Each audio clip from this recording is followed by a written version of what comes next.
అండి. అందరికీ నమస్తే. నేను మీ పావని. ఎలా ఉన్నారు? బాగున్నారా? నేనైతే చాలా బాగున్నానండి. మీరు గిట్లా బాగుండాలనేసి అయితే మనస్ఫూర్తిగా కోరుకుంటున్నాను. మీరు ఎలా ఉన్నారనేది కూడా కంపల్సరీ కామెంట్ చేయండి. ఈరోజు మన వీడియో ఏంటి అనంటే, నేను మొన్న ఒకరోజు షార్ట్ వీడియోలో ఇలా అయితే అస్సలు నడవకండి అని అయితే ఒక వీడియో చేశాను కదా! ఆ వీడియోకి అయితే ఒక అన్న అయితే కామెంట్ పెట్టారు అనమాట.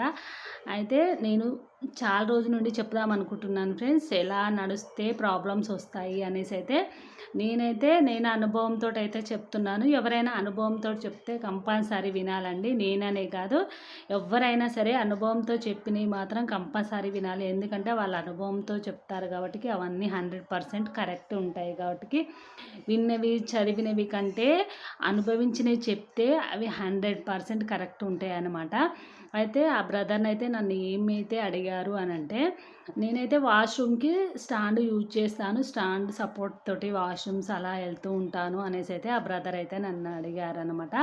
అలాగే ఇంకొకటి ఏమని అడిగారంటే, పాదము అనేది చాలా పెయిన్గా ఉంటుంది అని అయితే అడిగారు కదా అన్న. మీరు నిజంగా ఏమైనా పని చేస్తారా, ఇంట్లో ఉంటారా అని అయితే నాకు తెలియదు. కాకపోతే పాదం ఎప్పుడు మండుతుంది అంటే, మనం ఎక్కువసేపు నడిచినప్పుడు మాత్రమే పాదం అయితే బాగా పెయిన్ అయితే వస్తుంది. మీరు బాగా అబ్జర్వ్ చేయండి. మీరు ఎక్కువ నడిచినప్పుడే పాదం అనేది చాలా మండుతుంది. కింద పాదం అనేది మండుతూ ఉంటుంది కదా! నాకిట్లా అలాగే అవుతుందన్న. నేను ఎక్కడికైనా దూరంగా నడవాల్సి వస్తే ఆ రోజైతే విపరీతంగా అయితే కాలైతే మండుతుంది పాదము. నడవడం వల్లనే ఆ పాదం అనేది అయితే మండుతుందన్న. నాకైతే అలాగే అవుతుంది. మీరు ఏమైనా ఎక్కువ నడవాల్సి వస్తే మాత్రం నడవకండి అన్న. నేను స్టార్టింగ్లో తెలవకుండా అలాగే నడిచాను. కాకపోతే నాకు కొద్ది రోజుల తర్వాతనైతే అర్థమైందనమాట. మనం ఎక్కువ నడిస్తే పాదం అనేది చాలా మండుతుంది అనేసి అయితే నాకైతే తర్వాత అర్థమైంది. నెక్స్ట్ వచ్చేసి ఇంకొకటి ఏమడిగారు, స్టాండు నేను ఇంట్లో ఉన్నప్పుడు, మీరు ఇంట్లో ఉన్నప్పుడు స్టాండు వాడతా అనేసి అయితే అంటున్నారు కదన్న. మనం చాలా వరకు స్టాండు వాడకపోతేనే బెస్ట్ అన్న. ఎందుకు అనంటే, మనం స్టాండ్ వాడడం వల్ల మన బ్యాలెన్స్ అనేది మొత్తం ఒక్కటే కాలు మీద ఉంటుంది కదా. మనం పెట్టుడు కాలు పెట్టుకున్న ఎక్కువ బ్యాలెన్స్ మన కాలు మీదనే పడుతుంది.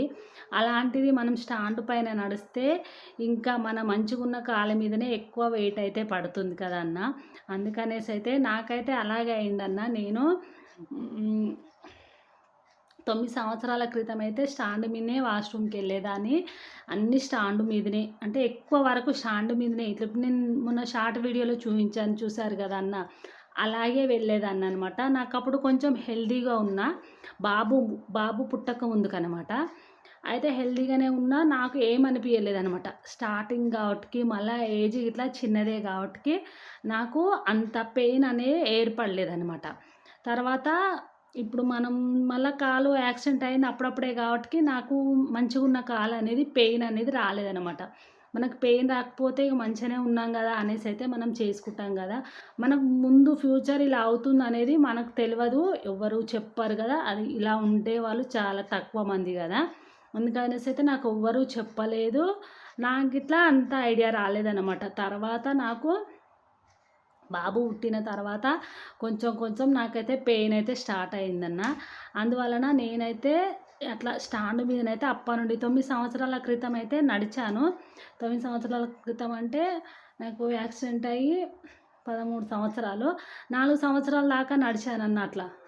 కా స్టా అదే ఇప్పుడు నేను షార్ట్ వీడియోలో ఎట్లా చూపించానో సేమ్ అలాగే ఒక 4 సంవత్సరాలు అయితే నడిచానన్న. ప్లీజ్ అలాగైతే ఎవరైనా నడుస్తున్నట్టయితే అస్సలు నడవకండి.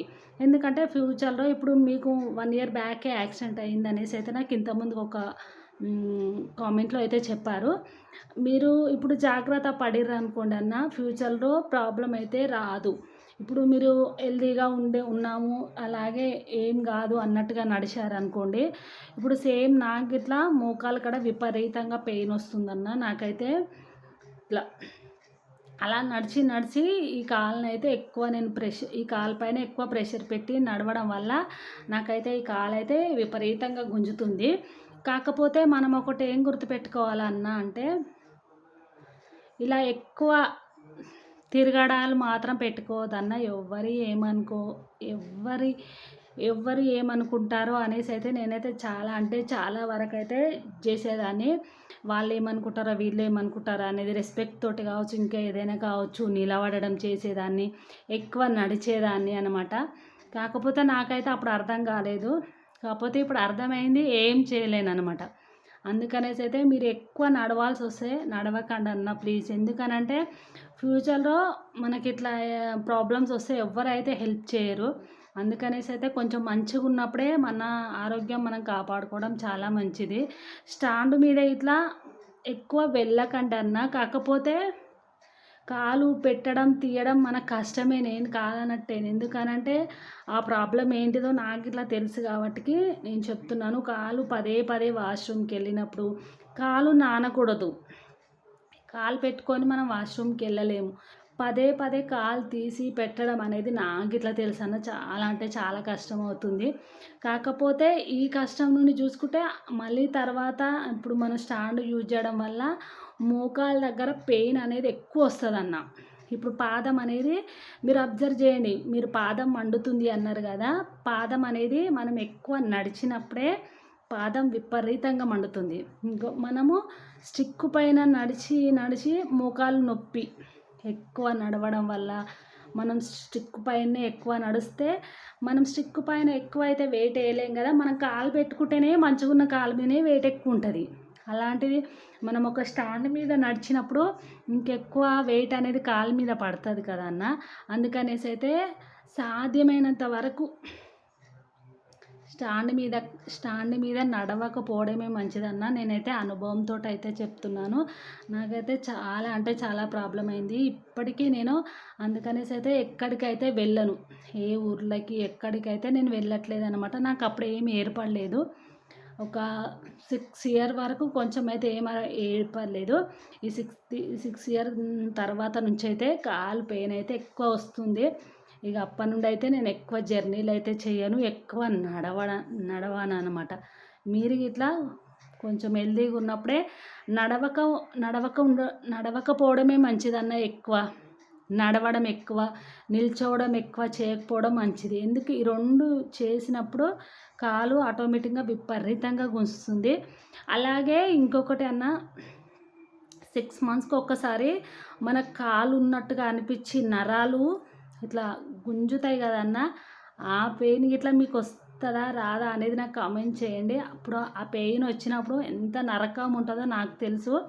కాకపోతే డాక్టర్ అయితే చెప్పారనమాట. అది కామన్ అమ్మ. మీరు కాలు ఉంది అని మీ భ్రమలో ఉండడం వల్ల మీకు అట్లా పెయిన్ వస్తుంది అనేసి అయితే ఆ డాక్టర్ అయితే చెప్పారు. నాకు ఆ భ్రమ అనేది ఇంకా పోవట్లేదు అని అంటే నాకైతే అర్థం కాదు. నాకు ఇప్పటికీ 6 మంత్స్‌కి ఒకసారి, 8 మంత్స్‌కి ఒకసారి ఎంత పెయిన్ అంటే అంత పెయిన్ తట్టుకోలేము. టాబ్లెట్స్ అవన్నీ ఏం పని చేయవన్నమాట. అంత పెయిన్ వస్తుంది. మన కాలు లేని కాలుకి మనకు నరాలు ఇట్లా ఇట్లా లాగుతాయి చూడండి. అలా ఏమన్నా మీకు పెయిన్ వస్తదా అనేది కామెంట్ చేయండి. ఎందుకంటే అది నాకు ఒక్కదానికే వస్తదా? అందరికి వస్తదా? తెలుసుకోవడానికే అన్న. ఓకేనా? మీరు అడిగింది నేను చెప్పాననే అనుకుంటున్నాను. ఇంకేమన్నా డౌట్ ఉంటే కామెంట్ చేయండి అన్న, చెప్తాను. ఈ వీడియో కనుక ఎవరైనా మీకు తెలిసిన వాళ్ళు ఉంటే వాళ్ళకి షేర్ చేయండి అబ్బా. మాలాంటి వాళ్ళు ఉండొద్దు. కాకపోతే మాలాగా అదృష్టం బాగలేని వాళ్ళు ఎవరైనా ఉంటే వాళ్ళకి షేర్ చేయండి. ఓకేనా మరి? థ్యాంక్ యూ సో మచ్ అండి. బాయ్.